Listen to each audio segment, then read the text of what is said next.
Hello everyone. मैं सत्येंद्र सिंह आपके अपने चैनल बिजी वर्क क्लास में आप सभी का बहुत बहुत स्वागत करता हूं। आज हमारी मध्य प्रदेश पुलिस कांस्टेबल 2026 की जो भर्ती है उसकी अगली क्लास है हमारी। तो इस क्लास में आज हम देखने वाले हैं मध्य प्रदेश की कला और संस्कृति, और ये पूरी की पूरी सीरीज हमारी रहेगी ऑब्जेक्टिव टाइप क्वेश्चंस के रूप में। ठीक है, ताकि आपको बार बार कहीं पर भी पढ़ने की और बार बार टेस्ट सीरीज लगाने की आपको ज़रूरत नहीं पड़ेगी। एक ही बार में आपका सारा का सारा सिलेबस कंप्लीट हो जाएगा। तो मध्य प्रदेश लोक गायन एवं संस्कृति यानी आर्ट एंड कल्चर को हम पढ़ेंगे, और आर्ट एंड कल्चर की लगभग 4 से 5 वीडियो बन सकती है। तो आपको घबराना नहीं है, क्योंकि इस टॉपिक से क्वेश्चन आपके पूछे जाते हैं, चाहे वो पुलिस कांस्टेबल हो, चाहे एमपीएसआई हो, चाहे एमपीपीएससी हो। हर एग्जाम में इस टॉपिक से सबसे ज़्यादा क्वेश्चन पूछे जाते हैं एमपी से। ठीक है, यहाँ पर हम देखेंगे 20 महत्वपूर्ण वस्तुनिष्ठ प्रश्न जो एमपीपीएससी, एमपी पुलिस, पटवारी और इसके साथ साथ जो भी एमपी के एग्जाम्स होते हैं उसके लिए ये महत्वपूर्ण होने वाला है। ठीक, चलिए पहला प्रश्न है मध्य प्रदेश के मालवा क्षेत्र में भरतरी लोक गायन मुख्य रूप से किस संप्रदाय के लोगों द्वारा गाया जाता है। फिर से मैं दोहरा देता हूँ कि जो मध्य प्रदेश में कि एक प्रश्न से हमारे 3 से 4 प्रश्न बनने वाले हैं। कैसे बनेंगे आप इस प्रश्न से समझ जाओगे। मध्य प्रदेश के मालवा क्षेत्र में जो भरतरी भरथरी लोक गायन है वो किस क्षेत्र से वो संबंधित है, तो मालवा क्षेत्र से संबंधित है। ओके, और दूसरा इसका जो आंसर हो जाएगा वो क्या हो जाएगा, नाथ संप्रदाय। यानी इस प्रश्न का आंसर क्या है, नाथ नाथ संप्रदाय। यानी किस संप्रदाय के द्वारा लोगों द्वारा ये गाया जाता है, तो नाथ संप्रदाय। तो इस प्रश्न से अभी तक 2 प्रश्न हमारे आंसर उसके निकल के आए हैं। आगे हम उसको पढ़ेंगे तो और भी हो सकता है और भी निकल के आए। मालवा के क्षेत्र में प्रातःकाल नाथ संप्रदाय के लोग एकल और सामूहिक रूप से, अब यहाँ पर आपसे क्वेश्चन पूछा जाता है कि ये एकल गायन है कि सामूहिक। ये दोनों है, एकल भी है और सामूहिक रूप से भर्तरी का कथा का गायन करते हैं, जिसमें मुख्य रूप से भर्तरी, गोपीचंद, गोरखवाणी, कबीर व मीरा के भजनों का गायन भी साथ में किया जाता है। ठीक है, अगला, भर्तरी गायन में प्रयुक्त मुख्य पारंपरिक वाद्य यंत्र चिकारा। अब इस टॉपिक से भी आपके इस लाइन से आपके 2 प्रश्न तैयार हो जाएंगे। पहला प्रश्न आपका सीधा सीधा यहाँ पर दिया गया है, भर्तरी गायन में प्रयुक्त मुख्य पारंपरिक वाद्य यंत्र चिकारा का निर्माण किससे किया जाता है, तो नारियल की मट्टी से, बांस और घोड़े के बालों से। अब यहाँ पर क्वेश्चन पूछा जाता है कि जो भर्तरी गायन होता है उसमें किसका यूज किया जाता है, तो एक वाद्य यंत्र है चिकारा, उसका यूज किया जाता है और उसका निर्माण कैसे होता है यहाँ पर आपको दिया गया है। चिकारा प्राचीनतम और पारंपरिक सारंगी जैसा वाद्य यंत्र है जो नारियल की नटी, बांस और घोड़े के बालों से निर्मित होता है। इसका प्रयोग भर्तरी गायन में सितार और तबले के साथ प्रमुखता से किया जाता है। ठीक है, तो एक क्वेश्चन से हमारे 3 से 4 क्वेश्चन कंप्लीट हो जाते हैं। अगला, मालवा क्षेत्र में पितृपक्ष के दौरान किशोरियों द्वारा बिना किसी वाद्य यंत्र के कौन सा पारंपरिक गीत गाया जाता है, तो इसको बोला जाता है संजा गीत। चलो इसको भी पढ़ लेते हैं। तो आपको यहाँ पर ये चीज़ याद रखना कि संजा गीत है बेटा वो किस क्षेत्र से संबंधित है, तो मालवा क्षेत्र से संबंधित है। जो पितृपक्ष की जो किशोरियाँ होती हैं उनके द्वारा बिना वाद्य यंत्र के गाया जाता है। ठीक है, संजा गीत मालवा क्षेत्र में किशोरियों की पारंपरिक गायन पद्धति है। इसमें किसी भी प्रकार के वाद्य यंत्र का प्रयोग नहीं किया जाता है। यह गीत पितृपक्ष के शाम के समय किशोरियों द्वारा गाया जाता है, और इस शाम के समय इसलिए इसका नाम क्या रखा है, संजा गीत रखा गया। चलो, श्रावण मास में मालवा क्षेत्र के अहीरों द्वारा गाया जाने वाला हीड़ गायन मुख्य रूप से किस पर आधारित है। आपसे यह इस लाइन से फिर क्वेश्चन आपसे बन रहा है कि जो हीड़ गायन है वो किसके द्वारा जब गाया जाता है, अहीरों के द्वारा। वो किस क्षेत्र से संबंधित है, मालवा के क्षेत्र से, और किस महीने में गाया जाता है, श्रावण मास में। तो एक क्वेश्चन, 2 क्वेश्चन, 3 क्वेश्चन और 4, तो आपके एक लाइन से 4 4 क्वेश्चन आपके तैयार हो रहे हैं और साथ में उनके आंसर भी तैयार हो रहा है। ठीक है, यह जो हीड़ गायन है मुख्य रूप से किस पर आधारित है?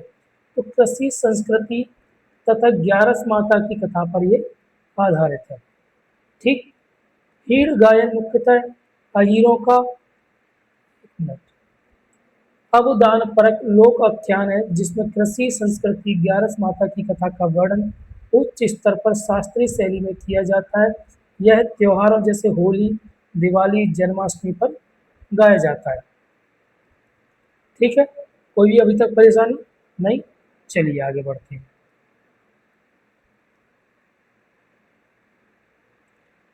मालवी गद्य और पद्य, जिसको चंपू काव्य कहा जाता है, के श्रेष्ठ उदाहरण के रूप में बरसात के समय गाए जाने वाला लोक गायन कौन सा है? तो इसको कहते हैं बरसाती वार्ता। बरसाती वार्ता मालवी गद्य और पद्य यानी चंपू काव्य का चरमोत्कर्ष है। यह बरसाती वार्ता ऋतु कथा गीत बरसाती मौसम के दौरान गाया जाता है, इसलिए बरसाती वार्ता इसको कहा जाता है। मालवा का निर्गुणी गायन मुख्य रूप से किस संत के आध्यात्म और दर्शन से प्रभावित है? तो संत कबीर से प्रभावित है ये। निर्गुणी लोक गायन मालवा का प्राचीन या कहाँ से संबंधित है? मालवा से संबंधित है, जिसमें कबीर के आध्यात्म की स्पष्ट छाप होती है। इसमें नश्वर शरीर, आत्मा की अमरता, परमात्मा संबंधी तत्वों की विवेचना सरल ग्रामीण प्रतीकों द्वारा की जाती है। पद्मश्री सम्मानित प्रसिद्ध गायक श्री प्रहलाद टिपन्या का संबंध किस लोक गायन शैली से है? तो इसका है निर्गुणी गायन शैली से। ठीक है, और इसको कुछ नहीं करना आपको। मालवा में प्रचलित निर्गुणी गायन को अन्य किस नाम से जाना जाता है? तो नारदीय भजन। निर्गुणी गायन को मालवा अंचल में नारदी भजन भी कहा जाता है। इसमें झांझ, एकतारा और खड़ताल के साथ कबीर और अन्य निर्गुणी संतों के पद गाए जाते हैं। तो आपको कहीं पर भी अगर तनाव लेने की ज़रूरत नहीं है। जो ज़्यादा गहराई से प्रश्न है उनको आपको 1 से 2 बार पढ़ लेना है, क्योंकि पेपर का कोई भी टेम्परामेंट सेट नहीं होता है, तो कुछ भी पूछ सकता है। मध्य प्रदेश की किस जनजाति में नवयुवक और नवयुवतियों के द्वारा रेलो गीत गाया जाता है? तो भील और कोरकी जनजाति द्वारा। रेलो गीत मुख्यतः भील और कोरकी जनजाति का प्रसिद्ध लोकगीत है, जिसमें मुख्य रूप से जनजातियों के युवा और युवतियों द्वारा गाया जाता है। निमाड़ क्षेत्र की प्रसिद्ध प्रतिस्पर्धात्मक लोक गायन शैली कलंगी तुर्रा के अखाड़े के गुरु को क्या कहा जाता है? तो जो कलंगी तुर्रा है बेटा वो कहाँ का प्रसिद्ध गीत है? ठीक है, कहाँ की लोक गायन शैली? निर्माण क्षेत्र की। तो इसका सही आंसर है उस्ताद। कलंगी तुर्रा 2 अखाड़े होते हैं, कलंगी अखाड़ा और तुर्रा अखाड़ा। अखाड़े के गुरु या मुख्य निर्देशक को उस्ताद कहा जाता है। यह प्रतिस्पर्धात्मक शैली में रात भर गाया जाता है। अगला है निमाड़ की कलंगी तुर्रा गायन शैली मुख्य रूप से किस वाद्य यंत्र की थाप पर शिव जी की आराधना की जाती है? तो चंग के लकड़ी व तारों चमड़े से निर्मित होता है ये। ठीक है, तो एक क्वेश्चन को हम बिल्कुल बाल की खाल की तरह निकालते हुए चलेंगे ताकि आप बिल्कुल बेहतरीन तरीके से इसको रट लें। इसको आप पढ़ लेना, इसमें सब कुछ नहीं है।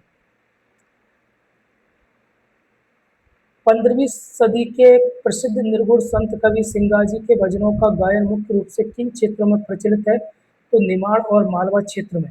15वीं सदी के संत सिंगाजी निमाड़ के प्रमुख निर्गुण संत कवि थे। उन्होंने निर्गुण पदों आध्यात्मिक साधना के रूप में निमाड़ तथा मालवा अंचल में मृदंग और झांझ के साथ उच्च स्वर में गाते थे। अब आप लोगों के मन में एक चीज आती है, निर्गुण क्या होती है? जैसे कि जो सिख संप्रदाय है और इस्लाम संप्रदाय है, इनकी जो देवता है यानी जो मानते हैं ये निर्गुण संप्रदाय को मानते हैं, यानी निर्गुण पदों को मानते हैं।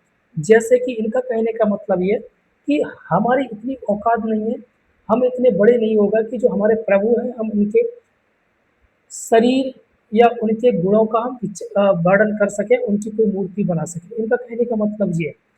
जो हिंदू धर्म में जितने भी लोग हैं वो सगुण संप्रदाय से संबंधित है, यानी जो हिंदू धर्म के जो लोग हैं वो देवी देवता का चित्र एक अंकित कर सकते हैं एक अपनी स्मृति के द्वारा। लेकिन जो सिख संप्रदाय होता है, जो मुस्लिम संप्रदाय होता है, उनका कहने का मतलब ये है कि हम इतने बड़े नहीं हो गए हैं कि हम अपने ईश्वर की छवि को बना सकें।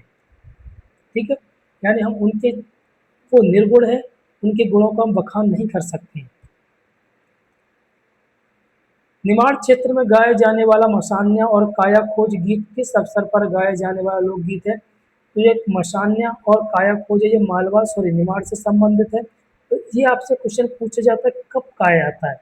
तो मृत्यु के अवसर पर मृत्यु गीत के रूप में इसको गाया जाता है। निमाड़ में मृत्यु गीतों को मसान्या या काया खोज कहा जाता है। ये गीत आत्मा की अमरता और शरीर की नश्वरता से संबंधित पारंपरिक दार्शनिक गीत जिन्हें समूह में गाया जाता है, एकल नहीं गाया जाता। ठीक। निर्माण अंचल में गरबा गरबी लोक गायन के संदर्भ में कौन सा कथन पूर्णतः सत्य है? तो गरबा स्त्री परक अनुष्ठानिक तथा गरबी पुरुष प्रधान गायन है।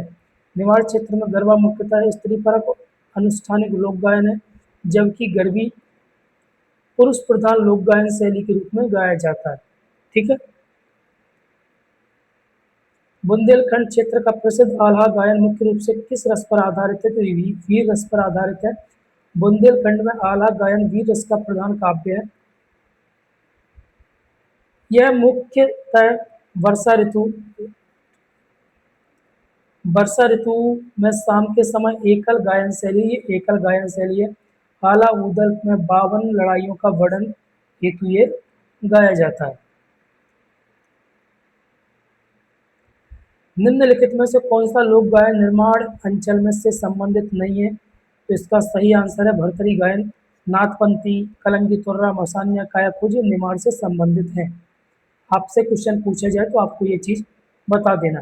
भरतरी गायन मालवा अंचल का मुख्य लोक गायन है, जो नाथ संप्रदाय द्वारा गाया जाता है, जबकि कलंगी तुर्रा, नाथपंथी, मसान्या तीनों निमाड़ अंचल के लोक गायन है। निम्नलिखित में से कौन सा लोक गायन युग्म पूर्णतः मालवा अंचल से संबंधित है? संजय गीत और हीड़ गायन। संजय गीत, हीड़ गायन भरतरी, बरसाती, भरता, निर्गुड़ी और रेलो गीत मालवा अंचल के लोक गायन है। भोला गीत ये बुंदेलखंड से संबंधित है। बसदेवा बिरहा बघेलखंड से संबंधित है, के अंतर्गत आते हैं ये। ठीक है। बुंदेलखंड के अंचल में गाया जाने वाला भोला गीत अन्य किस प्रसिद्ध नाम से जाना जाता है? तो बम्बुलिया। बुंदेलखंड अंचल में भोला गीत को बम्बुलिया भी कहा जाता है। यह भगवान शिव को समर्पित धार्मिक लोकगीत है। शिवरात्रि, बसंत पंचमी और मकर संक्रांति पर इसको गाया जाता है। निम्नलिखित में से कौन सा लोक गायन बघेलखंड अंचल का प्रमुख पहचान है? तो बसदेवा गायन और बिरहा गायन। बघेलखंड क्षेत्र के प्रमुख लोक गायन बसदेवा, बिरहा, बांस गीत और सीधे पंडवानी गीत, एक घोटल पाटा, हरदौल की मनोती बुंदेलखंड के साथ कलंगी तुर्रा निर्माण से भी संबंधित है। मध्य प्रदेश में संस्कृति की अभिव्यक्ति करने वाले प्रमुख कला रूपों में किसे शामिल किया गया है? तो इन सभी को, यानी लोक गायन एवं लोक नृत्य को, लोक नाट्य और लोक चित्रकला को, शिल्प कला को। ठीक है। तो ये थे हमारे मध्य प्रदेश के सामान्य ज्ञान से संबंधित, और उसमें भी जो टॉपिक था वो है आर्ट एंड कल्चर। तो आप सभी से मेरा हाथ जोड़कर ये निवेदन है कि आपको मेरे द्वारा जो भी चीज़ें पढ़ाई जा रही है, आपको कोई भी चीज़ हल्के में नहीं लेना है। मैं यहाँ पर जो भी मेहनत कर रहा हूँ आप लोगों के लिए कर रहा हूँ। आप लोग सिलेक्शन लीजिए, आप मुझे किस तरह सपोर्ट करते हैं, किस तरह सपोर्ट नहीं करते, ये आपके ऊपर है। मैं आपसे कुछ नहीं कहूँगा। आपको अगर मेरा सेशन फ़ायदेमंद लगता है, आपके लिए लाभकारी है, तो आप इसको सपोर्ट कीजिए, अन्यथा आप मत कीजिए। ठीक है ना? मेरे द्वारा जितना भी पढ़ाया जा रहा है आप इसके नोट्स बना सकते हो। अगर आपकी डिमांड आती है कि सर मुझे इसकी पीडीएफ या पीपीटी प्रोवाइड कराओ, तो मैं वो भी आपको प्रोवाइड करा दूँगा। ठीक है? जय हिंद, जय भारत।